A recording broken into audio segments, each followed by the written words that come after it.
name is Dale Dennis, and I'm here today to talk to you about calligraphy.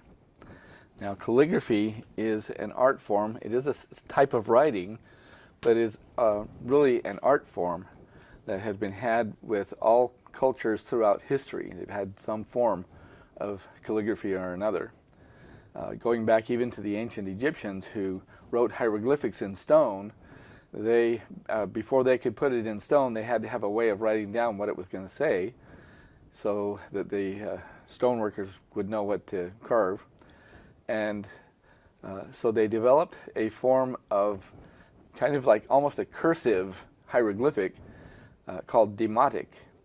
And that was their way of furiously writing down whatever the pharaoh was saying, and then when they got ready to make a monument with what he said on it, they had it all written down on papyrus. All cultures have used calligraphy in one way or another. Of note are the Oriental peoples, the Chinese, Japanese, Korean, and others that have all developed various types and styles of calligraphic writing using, in their case, principally brushes and ink. In Western cultures, we have standardized our calligraphy forms around the variations of the Roman alphabet that are found in most Western cultures. And these variations take a lot of different forms, but they're all very beautiful, very well executed, you know, when they are well executed. And I have a quick sample to show you. We can bring up the copy of the Declaration of Independence that we have here as kind of a backdrop piece. But you'll notice on the top line where it says "In Congress, July 4th, 1776", that is done in kind of a Roman alphabet. And below that, the unanimous declaration of the 13 United States of America is done in a kind of an Old English. It's not necessarily a traditional Old English. There are a lot of variations in this alphabet that were made by whoever actually penned the final copy of the Declaration. But these are really good examples, as well as on the Constitution of the United States, of early American calligraphy. So when we talk about calligraphy, there are dozens of fonts that can be rendered. In fact, most any font that you look at on a page usually started out in some way or other as a handwritten calligraphic font. Some did not, but you know, many of them do. And most of the standards of Roman and Italic and Gothic all started as some form of calligraphic script. So when we talk about calligraphy, there are two elements or items that I think are important to learn as you begin. The first of these is called what I call technique, and the second is form. So let's talk for a minute about technique. When I talk about technique, I'm really referring simply to the way that you hold the pen. The pen for most calligraphy pens is what we call a chisel point. And I can just draw a quick picture here of what a chisel point might look like. And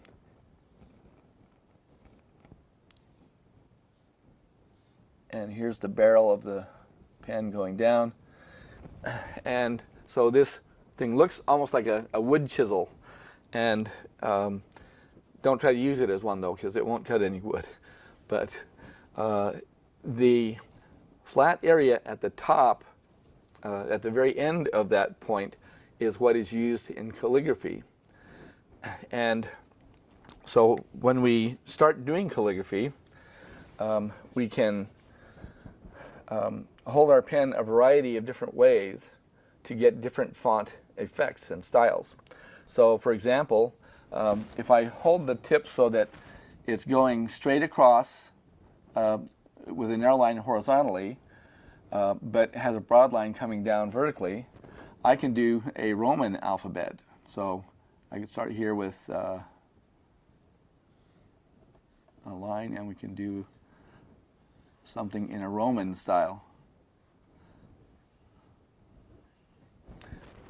Then if we turn the pen 90 degrees so that straight up and down is narrow and going across is broad, then I can do a different type of font, something we might find on a wanted poster or an old Barnum and Bailey circus poster.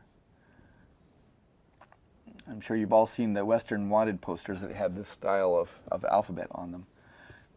And so these could all be done by hand. Of course, after Gutenberg invented the printing press, a lot of these became turned into print that was set with type. But most of the fonts are executable in this style of how you hold the pen. Now,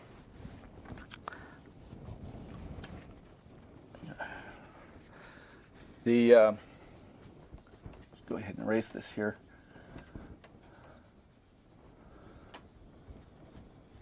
The style of calligraphy that I like to teach initially is called Old English.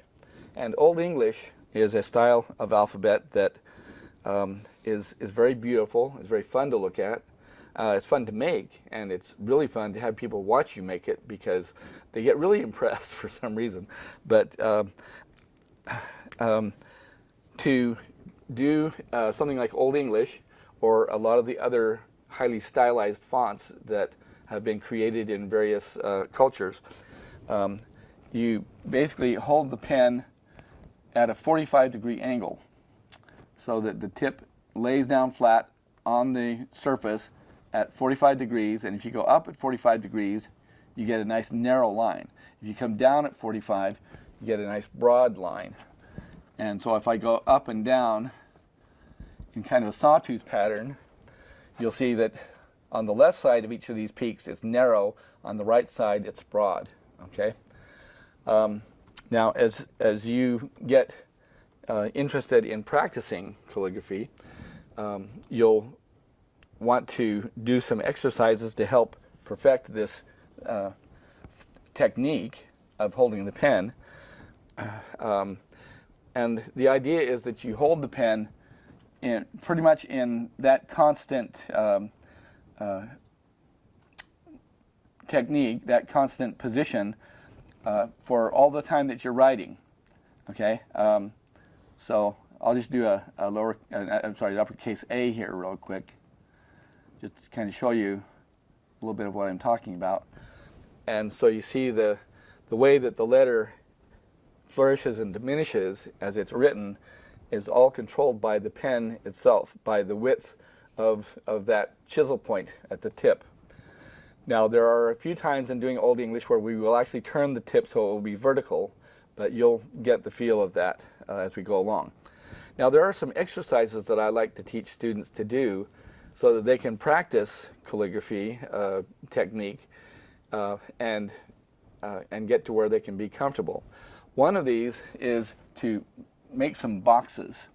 So with a box, we come down on one side in two different angles and then go up on the other side in the two different angles.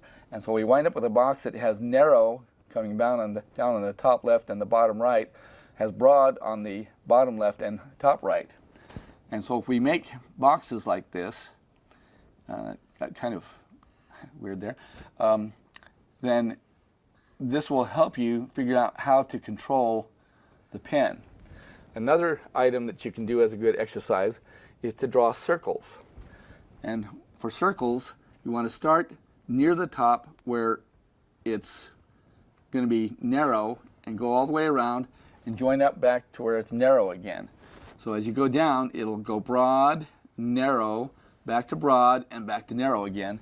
And you just join the two where the narrow started. Okay, so these are some good exercises to start with. Now, some other exercises are useful as well. For example,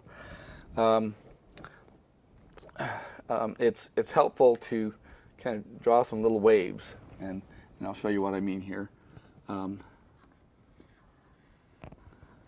Just kind of waves that go up and down, and you can see on the waves that they start out narrow, and they are broad on the downstroke, narrow on the upstroke, and broad, narrow as you go along, okay? And so we can do some practice with doing a lot of these kind of waves. And another type of wave that is useful to do is a vertical wave. And so here we're going to start at the top with narrow and go broad, narrow, all the way down. And so we can practice that until we get a nice smooth wave that has those same narrow to broad transitions and back and forth again, okay? And that is some good exercise to do as you're learning how to use the pen. Now, one of the things that I like to do for some of my students as they start to learn and practice, and it's good for helping you figure out how the tip of the pen is actually working. But if you take a couple of pencils, and I'll try to draw a little picture of this here, but if you take a couple of pencils and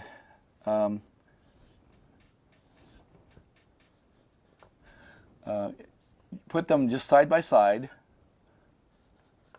and then wrap some tape around them to hold them together.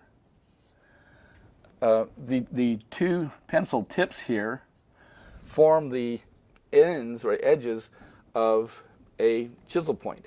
So you can actually use these pencils like they're a chisel point, but instead of getting a broad line going down, you'll actually get two narrow lines going down that will be parallel to each other. But it's a good way to practice and figure out how to work the pen and get good with the technique. Okay, now the next thing to talk about is form. And I mentioned form previously. Form is the shape of the letters. That's all it refers to. Form is just what do each of the letters look like, and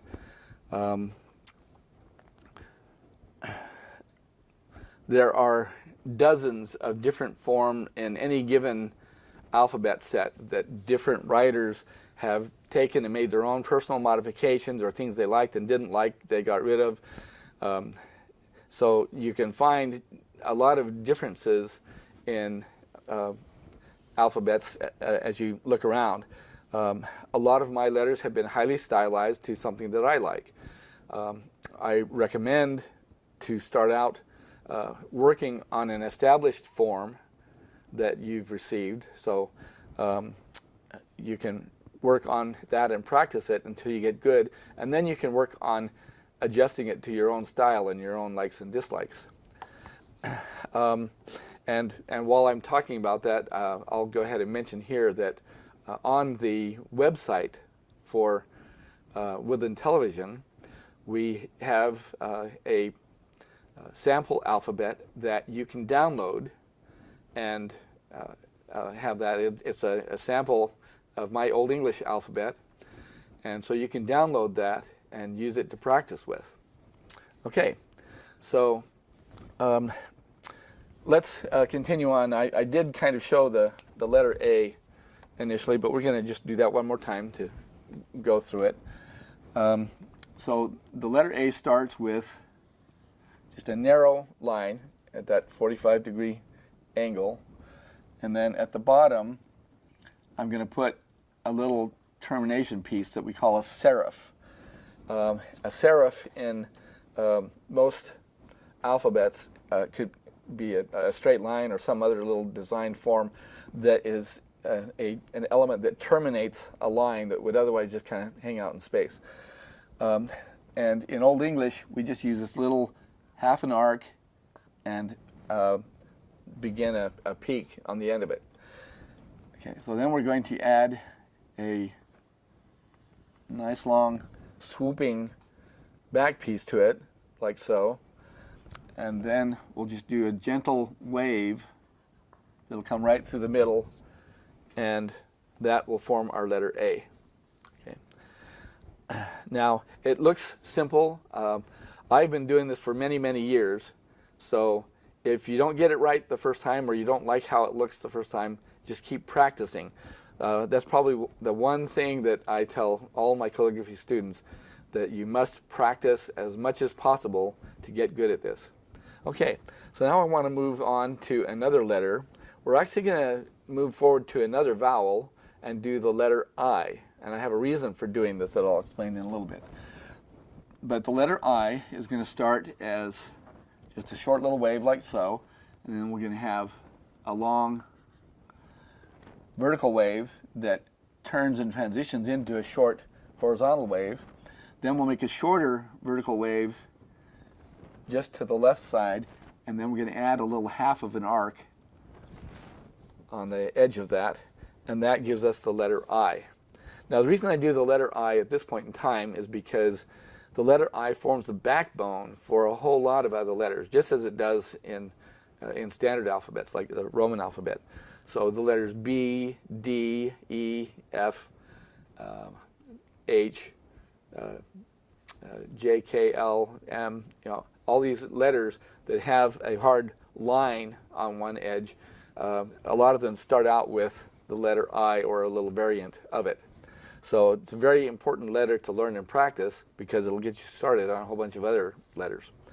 So let's look at how to do the letter B. And we'll start with that little short wave and the back piece. Turn it horizontal, and then the piece in the middle, and that's, again, the letter I. And then we're going to add a couple of bubbles. So I'll do a bubble up here, and we'll add another bigger bubble down here, and I'm going to finish it off with a little arc piece here at the end. Now, the next piece of this letter that we're going to do is called embellishment lines. And we have two types of embellishment lines that we use in doing Old English. Some of them are at a 45-degree angle, but some of them are vertical. So for the letter B, we're going to start with a line that goes vertically. So I'll hold my pen vertically again, and it's just going to come straight down, parallel to the I, the back piece. And then I'm going to add a couple of embellishment lines through the center of that lower bubble, and that gives me a nice, well-proportioned and beautiful letter B that a lot of people appreciate. Okay, now you can take this and adapt it to a whole bunch of other letters. So, example, we'll do the letter D. So we'll start with our I, and then I'm going to make a big bubble. And again, at the bottom, we just do a little back flip to create a little arc. And then we'll add the embellishment line and the long vertical embellishment line. Then we'll turn and do the diagonal ones. Okay, so that's a pretty good start on those parts of the alphabet. Now, there's another set of letters that use an important form that we did a little bit of practice with earlier, and those are letters like C, O, and Q.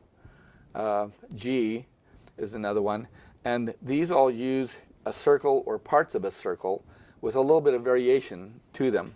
So we'll start with the letter C, just so you can see this. And so the letter C is going to begin as kind of a half circle like this. It comes down with a little bit longer narrow stroke before it turns and does the broad part at the bottom. Then up at the top, we're going to add this little kind of, it starts off with a peak and then it swoops down into a curve. And then at the beginning of where we started that, we're going to go straight down. And then at the very bottom, we'll just do it down and to the right a little bit, and then add a single embellishment line to it to finish it off. So that's the letter C. The other main letter that uses this kind of technique. There's O and I'm sorry, there's G and Q as well, but O is one that I like to do. It forms almost a complete circle, but at the top of the circle, the two narrow parts don't quite meet. As you come around in the top of the circle, you just miss the beginning point by going underneath it just a little bit. And then we come with our line straight down, and at the very bottom, down and to the right a little bit, like so. And then we're going to add embellishment lines. The single one that goes parallel to that broad line, and then we'll add a couple of angled ones there in the middle. Okay, so that's the letter O. Now there are some other letters in the alphabet that are going to require some specialized stylistic approaches to them. They'll use parts and pieces of things that we've done, but they should be able to be picked up fairly quickly. So, for example, the letter X. This is going to be just a long, narrow swooping piece like so, kind of like the back of the letter A. And then just above the halfway point, we're going to go up and do a little downward swoop like that. And then below that point, we're going to do one on the bottom that comes down and just goes the opposite way. And so that's a capital X, and we can polish it off and kind of make it look nice by just running a little line through the center of it to give it a little character, and give the character. Okay. Now, there are a couple of letters in the Old English alphabet that are fairly unique and require a lot of practice. And I'm going to just quickly discuss these two letters because a lot of people look at them and they go, oh, that's so beautiful. How do I do that? And then they see how it's done and they go, I'm supposed to do that? Well, again, it takes practice and being observant, watching what your pen is doing, and learning how to make it do what you want it to do. Okay, so the first one that I'm going to talk about is the letter S, the capital S. And the S is going to start with just a little half of a swoop like so. And then we're going to make a piece that comes down narrow and swings over kind of broad to the right, then comes down narrow again.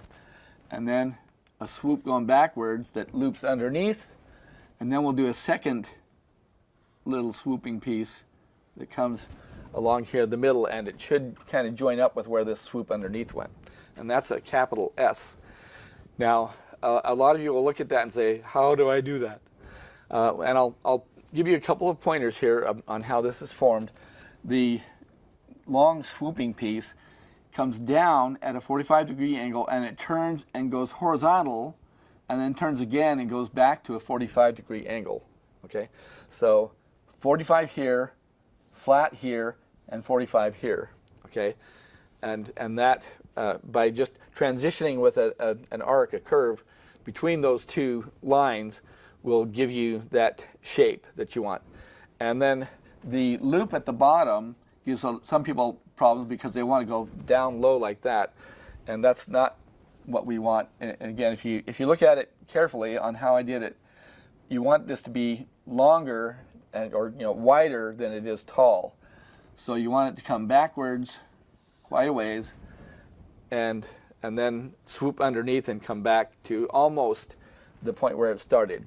Okay, so that's the letter S, and it's a fun one to do. And I like that letter just because a lot of people look at it and just go, oh, that is so nice. And so that's a fun one to do. Now the next one that I want to show you is pretty tricky. Some people will want to do this letter as an upside down version of another letter. So I'm going to show you the other letter first. This is the letter M, and we start off with, actually I did that wrong. We start off with the letter I, Okay, and then up here at the top, we're going to go up and down with a little swoop, and then just below, almost where the bottom crest of that is, we're going to come straight down and do a little swoop at the bottom, and then we'll do another one of these loops at the top. Same point, come down the crest a little bit and do another loop down like so, and then we add some embellishment lines to make it look really nice. Okay. Now, you might have guessed that the other letter that I want to talk about is the letter W, because in the Roman alphabet, you take an M and turn it upside down, it's a W. Okay. It doesn't necessarily work like that in Old English. I suppose you could do it that way if you really wanted to. What I did for my W is I adapted the way that my W looks from the word when on the first line of the Declaration of Independence. So mine is done like so, and we start with a little short wave like we do on all the other letters, and then we come straight down about 2/3 of the way to the baseline. And by baseline, I just mean, you know, if we had an imaginary line across here that showed where we're drawing to, it's a little high, and that would be our baseline. And then we're going to start over here and make a nice descending swoop that comes down like so. It's going to intersect the top of this, or the bottom of this downstroke.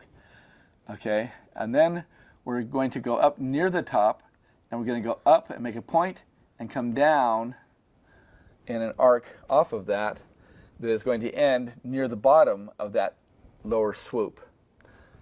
Now we're going to do this again. We're going to go about halfway between these 2 points and make another nice little swoop coming down. And then we'll make another one of these pieces. We'll go up and come down like so. And then we have 2 little half arc pieces off of the edge like this. And then I add some embellishment lines. And the vertical embellishment lines should go from the peak at the top through where the arc piece joins at the bottom, and then add a couple of nice slanted embellishment lines there too. Now you look at that and you say, that's a W? Well, let me show you really quickly. If we look at how this letter is formed, there is your W. Okay? And this is very, very stylized. And I like to do it a lot. I like the way that it looks, and so this became my W for the way that I do my Old English alphabet. So I think that we will end there for today and give you a chance to download the sample alphabet and look at some of the letters that are on it and see if you can figure out how to make some of them. And look at some of the ones that we did and practiced on today and try to do them yourself. Now, in addition to being on channel 21, this video will also be uploaded so that it's accessible on the channel 21 website, which we showed earlier, and where you got the sample alphabet. And so you can go there and find these calligraphy show episodes, and from there you can play them back, and if you get to a point and you want to repeat how I did something so you can see it again, you just back up the play line and start from wherever you backed up to. So that gives you an opportunity to look several times at how I formed each of these letters. Unfortunately, we can't do that on channel 21, but this will get you started. So I want to thank you for joining me today, and I hope that you have a good adventure trying to learn calligraphy. Thank you.